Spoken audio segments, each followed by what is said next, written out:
Hey, Crime Salad listeners, welcome back to another episode of Crime Salad. I'm your host, Ashley. And I'm Ricky. And we're here to talk true crime. But before we do, we would love to shout out a few of our new patrons this week. We have Bonnie, William, Ruth, Gayleen, Amy, Diana, and Betty. Thank you all so much for supporting our podcast. Enjoy the ad-free episodes and bonus content coming soon. Well, let's jump in. Let's do it.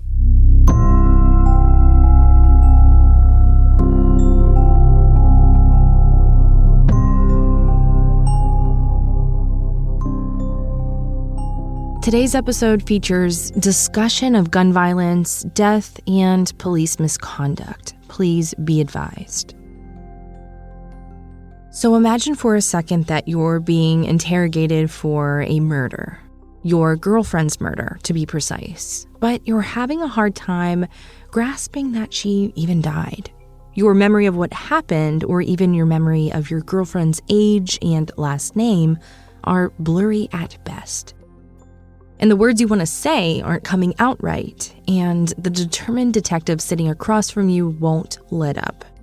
You're trying to cooperate, but your head is throbbing with pain, and your eye is swollen shut and bleeding, because you've just been shot in the head twice and survived it, only to be arrested for a crime you didn't commit. Unfathomable as it may seem, this is exactly what happened to 17-year-old Ryan Waller on December 26, 2006. But before we get ahead of ourselves, let's go back to the beginning. Ryan Waller was born on February 12, 1988, in Phoenix, Arizona, and from an early age, Ryan was interested in music.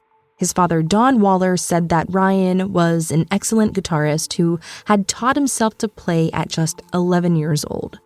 So apparently, Ryan could hear a song and figure out how to play it in just 5 minutes. So naturally, Ryan was excited to have recently graduated from high school so that he could play music with his friends and spend more time with his girlfriend, Heather Kwan. Heather was born on April 10, 1985, and she and Ryan had known each other since they were young kids. And Heather was attending U of A at the time and was hoping to get into law school to become a prosecutor. By 2006, they'd been dating for 6 to 8 months, and Heather had recently moved into the house Ryan shared with his roommate, Alicia. Now, originally when Ryan had moved into that house that fall, there was a male roommate living with him named Eric who had since moved out. And just prior to Ryan moving into that house, Eric had kicked out his troublemaking roommate, Richie Carver, who had a rap sheet long enough to circle the cul-de-sac.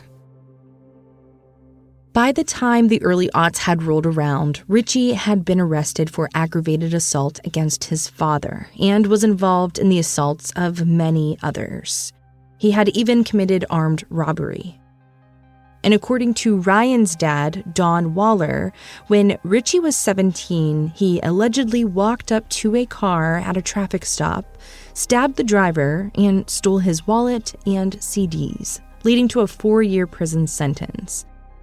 But because Richie was a minor at the time, there are no records to be found addressing this as a reason for his incarceration. However, a prison psychiatrist's evaluation from 2000 would indicate that he was indeed in prison around that time.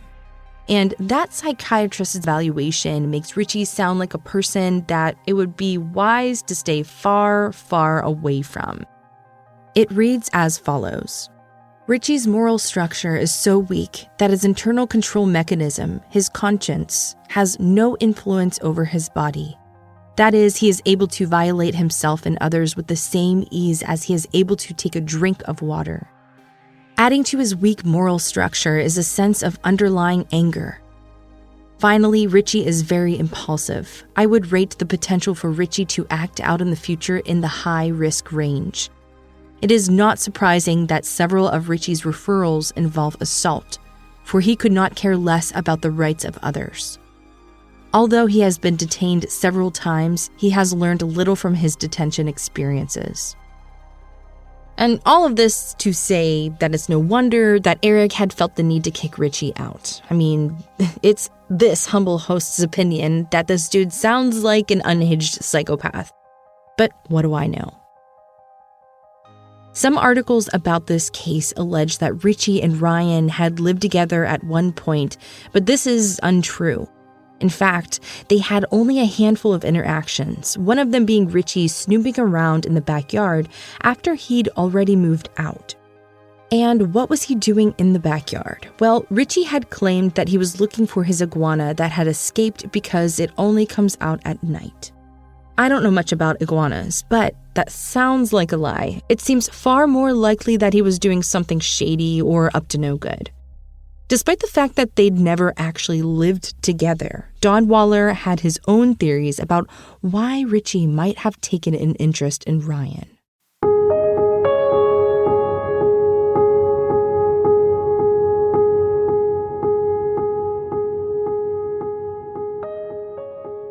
On December 23, 2006, Heather and Ryan ordered a pizza. Tragically, the pizza delivery guy was the last person to see Heather alive and well. 2 days later, Heather and Ryan were enjoying a quiet Christmas day together, and their only plans were to have Christmas dinner at Dawn's house that night. At some point that evening, Ryan heard a knock at the door and went to answer it. To his shock, he saw Richie and his dad, Larry Carver, standing there, armed. Now, let's just pause for a second to focus on Larry Carver. Much like his son Richie, Larry was a criminal. And at this point, he had previously been arrested 6 times for domestic violence, assault, and theft. Clearly, the apple didn't fall from the tree, and it was Richie who ended up enlisting his dad to help him rob the house. I mean, because that's a father-son outing fit for Christmas Day, right? Okay, so back to Ryan's house. Upon seeing that Richie and Larry were armed, Ryan quickly shut the door. But Richie reached his gun in the door and shot Ryan in the head, causing him to fall backwards. Richie and Larry Carver then burst through the door, shooting Ryan in the head once more. The first bullet entered the right side of Ryan's nose and exited through the left side. It shattered his orbital socket. The second shot went into his head behind his ear. Richie and Larry then headed over to the couch where Heather was napping and shot her in the head, instantly killing her. At that point, they stole what they could and fled. But little did they know that despite being shot in the head twice, Ryan Waller was still alive. Meanwhile, Don Waller was starting to get alarmed. Ryan and Heather hadn't showed up for dinner, and they also hadn't been answering their phones. So he drove over to the house with Ryan's mom to check on them. He knocked on the front door and got no answer. The garage was shut, so he couldn't tell if Ryan was home. But he knew that his son would have at least told him he'd be missing Christmas dinner, and if everything was okay, he would explain why. So at around 7:50 p.m., he decided to contact the police and request a welfare check. And from the moment they got involved, the Phoenix Police Department made critical mistake after critical mistake. And according to Don, he phoned the police at around 7:50, but they didn't arrive until 3.5 hours later. And at some point between the time they made the first call and the time the officer called back, Don and Ryan's mom left the house and went and got some coffee for about 15 to 20 minutes. During the time they were gone, Ryan's roommate Alicia came home. She came in through the front and she didn't see Ryan or Heather. Finally, at around midnight, the police arrived at the house. They knocked on the windows and the doors, but Alicia didn't get the door because she was in her room and just assumed that Ryan would get it. They started looking through the windows and peering past the vertical blinds, and an officer told Dawn that he could see that there was an unresponsive body in the house. They then had Dawn and Ryan's mom step back as they set up a perimeter around the house. And then, inexplicably, the police waited to get a search warrant to enter the house. So the thing is here, they didn't need a search warrant because they'd seen a motionless, unresponsive body through the window. And officers are allowed to enter any space without a warrant if they see a person they believe to be injured in order to save that person's life. But they claimed that because the house was a rental, they needed a warrant. However, this is inaccurate. Their completely unnecessary decision to get a warrant took another full hour. Then, instead of busting in through the doors or windows, as one might do when attempting to save someone's life, they called the department locksmith, who tried to pick the front lock. And when that didn't work, they went around to the back and they tried to pick the lock of one of the back doors. There were 2 doors in the back of the house, a sliding door that led to the kitchen and a single door leading to the master bedroom. It was at this time a groggy, severely black-eyed Ryan opened the door for them.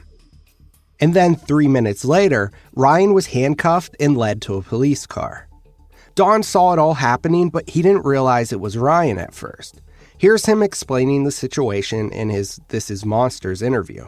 75 feet back, and I was on one side of the cul-de-sac, and his mother was on the other side, and as they're bringing this person out, I could see the side of whoever's face, whoever they were bringing out, I could see there was damage to the face, and his mom that was on the other side, she said, "That's Ryan." And so as they put in the police car, I tried to go into the police car, and this officer comes up and he says, "Don't you dare go near that car." And I'm crying, I'm saying, "Sir, I just want to see if my son's okay and what's going on." And he yells at me, "We're doing an investigation, you stay away from that car." And I tried to take another step towards the car to go see him because I'm very upset, obviously. And the officer steps in front of me, chest bumps me, and he says, take another step. And he's taunting me, and here I'm crying. A few minutes later, a fire truck and an ambulance pulled up, but paramedics didn't check on Ryan at all, even though he had been at the scene and his injuries were obvious. Ryan was in the police car for 4 hours. Not to mention, he was inside the house with 2 bullet wounds in his head for at least 5 hours before that.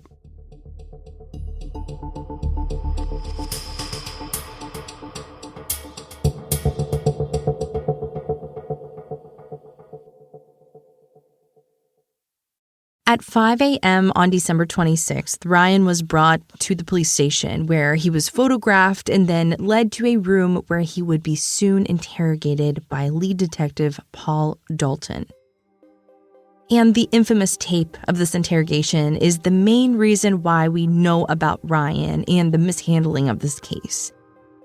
In this video, we first see Ryan alone in the interrogation room, and even with the grainy footage, you can see that he has a severely blackened eye that is completely swollen shut and 2 dark, bloody marks on either side of his nose.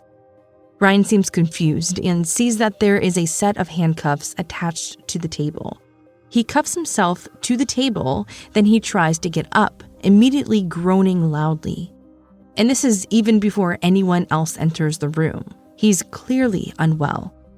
Then Detective Dalton enters the room with another person who proceeds to take photographs of Ryan's bare feet for evidence.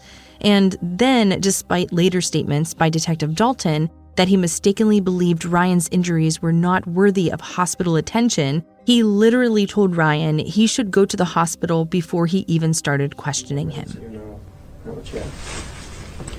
Alright, do I get to go home? I don't know.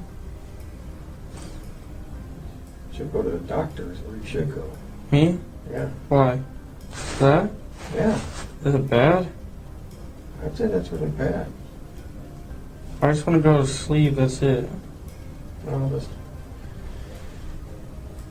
If you have a concussion, you don't need to sleep. That's what the doctors will say, so...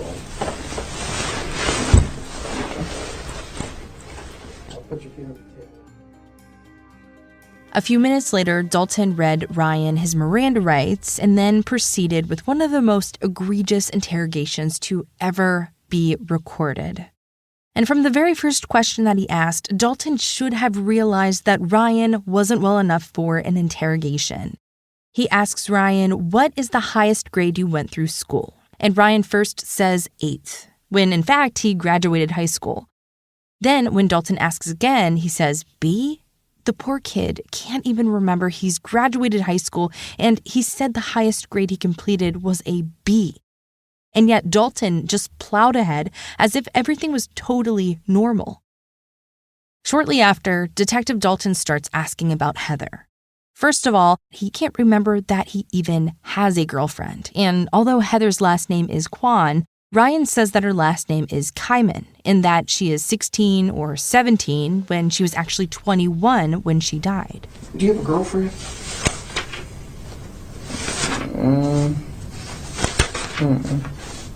No? You know a girl named Heather? Mm-hmm. You know Heather's last name? Mm-hmm. What is Heather's last name? The one that lives there right now?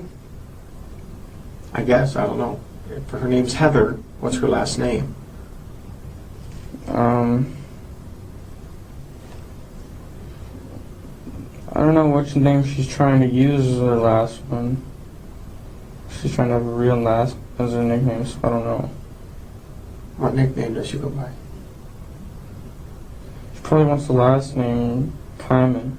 Kyman? How would you spell that? With a K or a C? K? Keep going. I don't know. How old is Heather? 16 or 17. Is she a white girl? Yeah.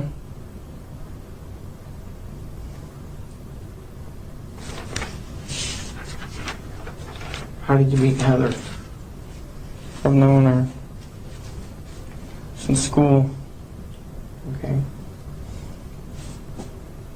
I don't know. You just known her from school? She used to be a business name. I don't know. She used to do a business name. She used to be in my book named with business name. Oh, okay. She used to be in the class, your business class? Mm-hmm.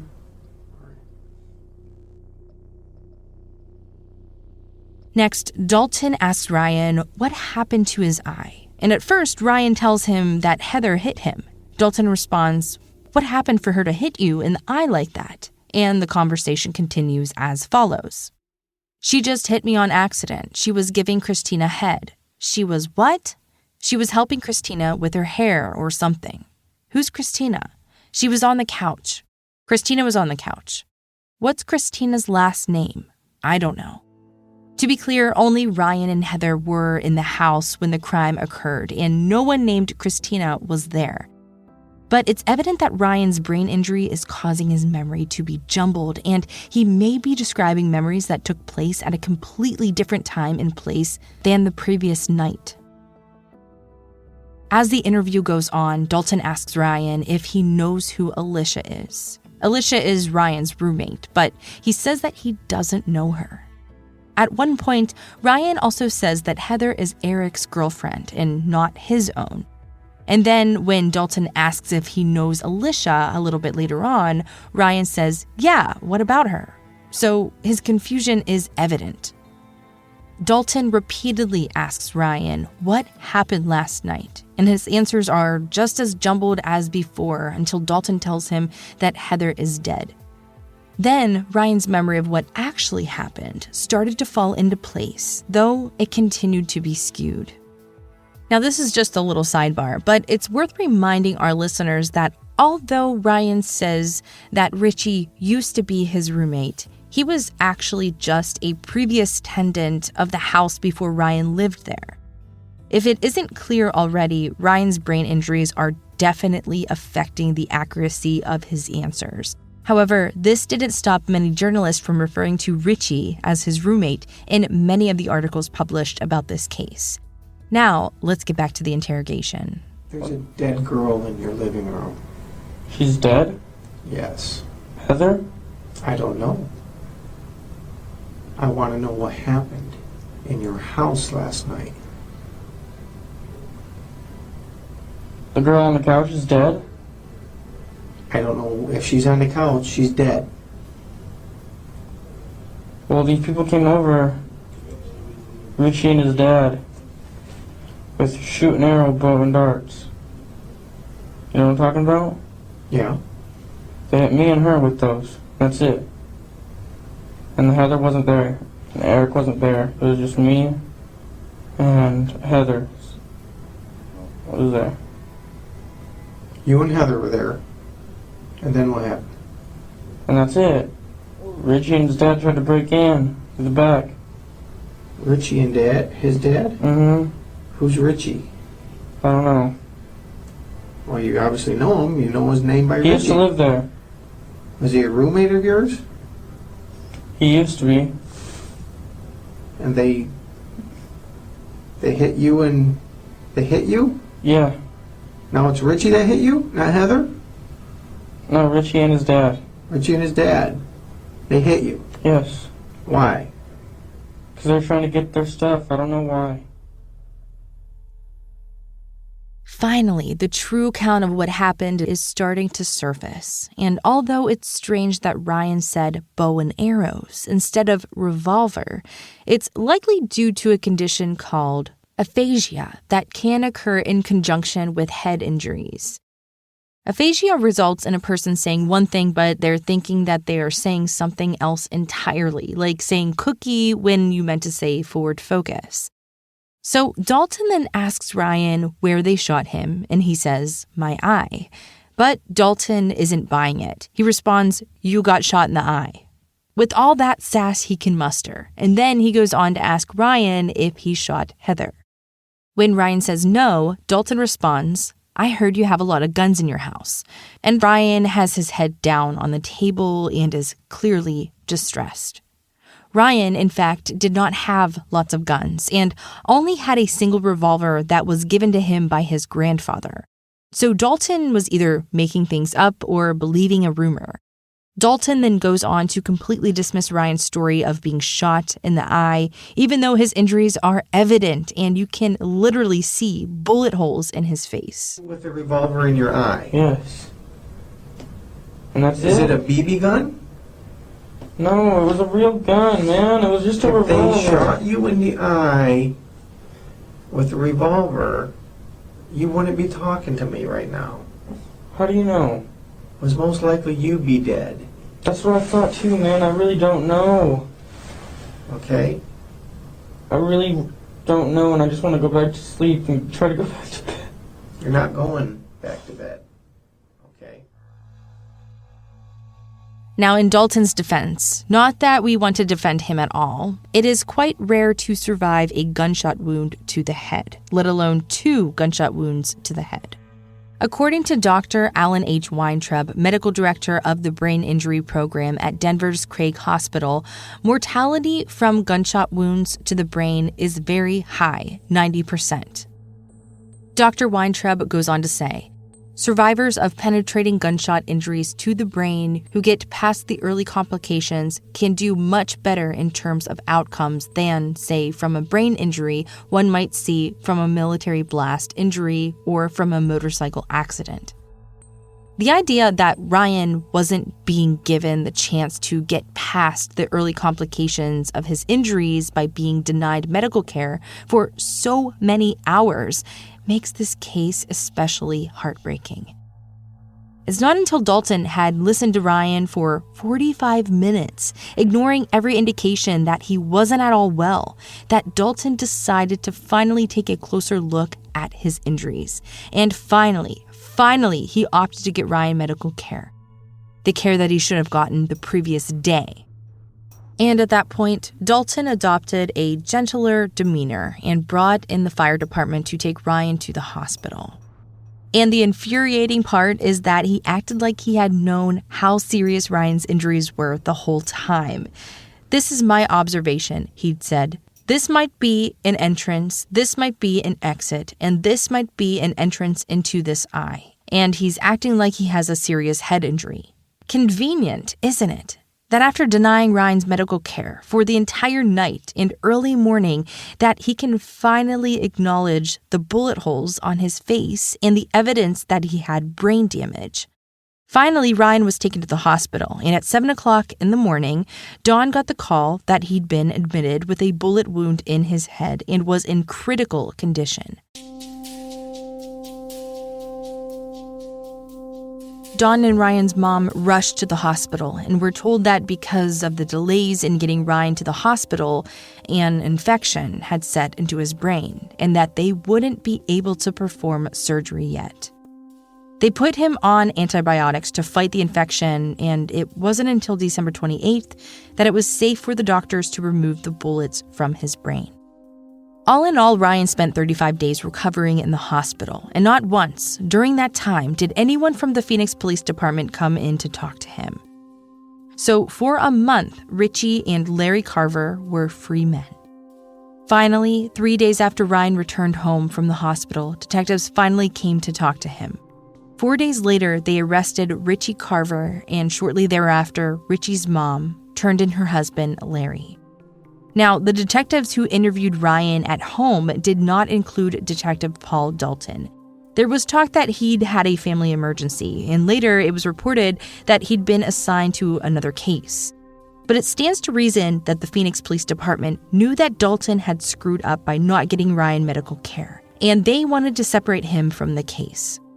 In the months afterwards, they also tried to claim that the shooting happened on December 23rd, not the 25th, so that Ryan's delays in treatment would not appear to be their fault. Heather's autopsy originally stated that she died on December 25th between 5 and 8 p.m., but the police department later had it changed to the 23rd to back up their claim. It's clear that they would go to any lengths to avoid responsibility for Ryan's extensive injuries. But both Heather's death certificate and tombstone say that she died on the 25th. And not only that, but Detective Dalton clearly knew that the attack happened on the night of the 25th because he repeatedly asked Ryan what happened last night. Ryan's surgeries involved having a section of his brain removed. He also lost his left eye permanently and had to get a prosthetic. Almost immediately after coming home, Ryan started to experience severe seizures that he had to be medicated for. However, it only slowed them down and didn't stop them. He also experienced memory loss. Ryan and Dawn did file a lawsuit against the Phoenix Police Department, and when Detective Dalton took the stand and gave his deposition, he lied through his teeth. When asked how the fire department responded to seeing Ryan's injuries, Dalton said that they didn't think he'd been shot. The tape of the interrogation totally contradicts this, because a firefighter tells Ryan point blank, "You look like you got shot right in the face." Dalton also claimed that he'd follow up with the hospital later and that they'd confirmed that it was only an assault. This was entirely untrue, as the doctors at the hospital not only immediately determined that Ryan had been shot twice, but they performed surgery to remove the bullet from his brain. Eventually, the city of Phoenix brought in a medical expert who claimed that the 6-hour delay in getting Ryan treatment wouldn't have an effect on the outcomes of Ryan's condition, which many surgeons would not have agreed with, including the expert Don Waller had found for the case. I had paid a $10,000 retainer for a brain surgeon out of Florida that would have came and testified something a lot different. They would have came and said that, hey, when your brain is bleeding, it's swelling. When it's swelling, damage is being caused. Every minute matters. They talk about the first hour being the golden hour. Every minute matters in something like that. And you have to get a surgeon from another state to testify because they won't testify in their own state because it's a conflict of interest. Right. So my brain expert specialist would have testified something. But that surgeon was never allowed to be heard. The judge accepted the testimony of the expert the police had found and threw out the case 3 weeks before it went to trial. So Ryan and his family received no justice for the Phoenix Police Department's misconduct. Heather's family, on the other hand, did see her killers end up behind bars. Richie was found guilty of 4 felony charges and is serving life in prison without the possibility of parole for the murder of Heather Kwan and the attempted murder of Ryan Waller. Larry Carver, on the other hand, almost got away with his crimes. Although Larry's wife, Cheryl Carver, initially turned him in and got him arrested, likely out of retaliation for allowing their son to take the fall on his own, she later refused to testify by claiming her right to marital privilege. Under marital privilege, one spouse cannot be forced to testify against another. And as a result, Larry's charges were then dismissed, and he was released from prison, as it was thought that Ryan's testimony alone would not be enough to convict him. However, in response, Heather's family fought hard to create Heather's Law, which provides an exception to marital privilege when a spouse volunteers information about their husband or wife's involvement in a crime. And once the law was passed, they had to work harder to still get it retroactively applied to Larry's case that had now been dismissed. Finally, in 2011, Larry was reindicted and found guilty on all counts and sentenced to life in prison without parole, just as his son had been. It took 5 long years, but finally, the men who murdered Heather and attempted to kill Ryan were both behind bars.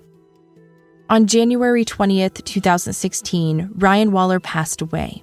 He had a brain bleed that ruptured, and his dad thinks the bleed may have resulted from a particularly bad seizure on a concrete grocery store floor.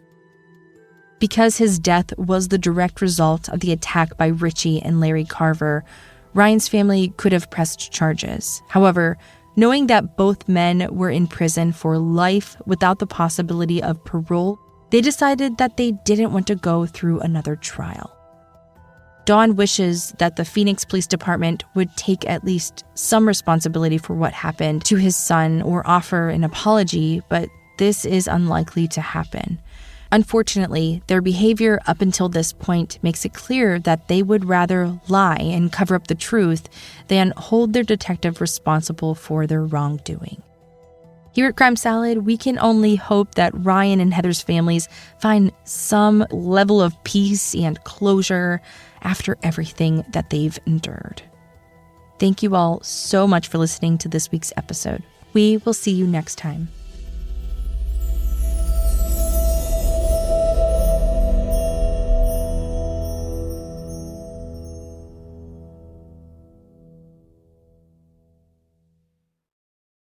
Crime Salad is a Weird Salad production. Are you kidding me? That was perfect.